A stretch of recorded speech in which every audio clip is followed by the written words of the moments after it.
Ici, le cours d'eau La Lame, c'est un cours d'eau agricole typique là, qui a été aménagé par le ministère de l'Agriculture. À l'époque, ça fait dans les années, début des années 70, ici. Ici, le cours d'eau était quasiment plein. Il n'y avait presque plus d'écoulement. C'était une petite dépression. Ça s'était rempli d'à peu près 1 mètre de sédiments. Un indice physique, là, on voit à l'intérieur du ponceau un cerne noir, donc ça nous donne une bonne idée du niveau des sédiments avant que les travaux aient lieu. Il est certain qu'il fait des refoulements là, en amont.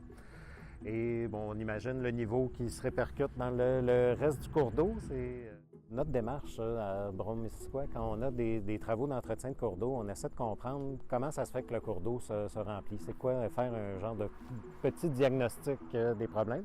Donc, c'est le ruissellement de l'eau à surface des champs qui finit par remplir le cours d'eau qui vient, donc avec les sédiments aussi, vient des matières fertilisantes, phosphore, azote et toutes nos problématiques de qualité de l'eau.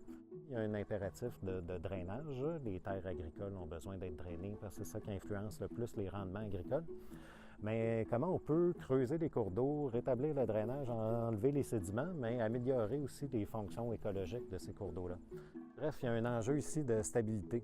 Puis c'est pas pour rien que le cours d'eau s'est autant refermé par ailleurs. C'est les talus se sont effondrés.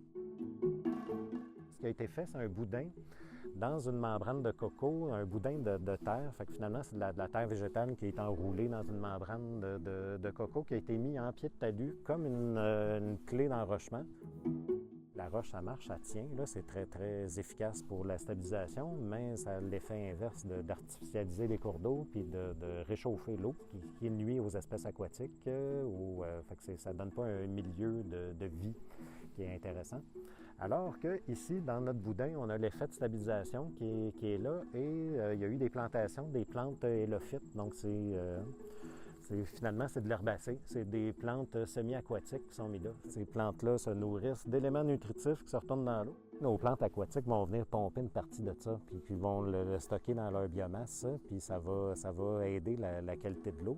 On essaie de végétaliser les cours d'eau, de les rendre plus stables, à la fois plus écologiques. Ça fait des milieux de vie aussi qui sont beaucoup plus intéressants qu'un tas de roches qui va venir complètement artificialiser puis couper l'échange entre le milieu aquatique et terrestre. Là. Donc, on vient à la fois régler nos problèmes avec une solution qui est beaucoup plus écologique.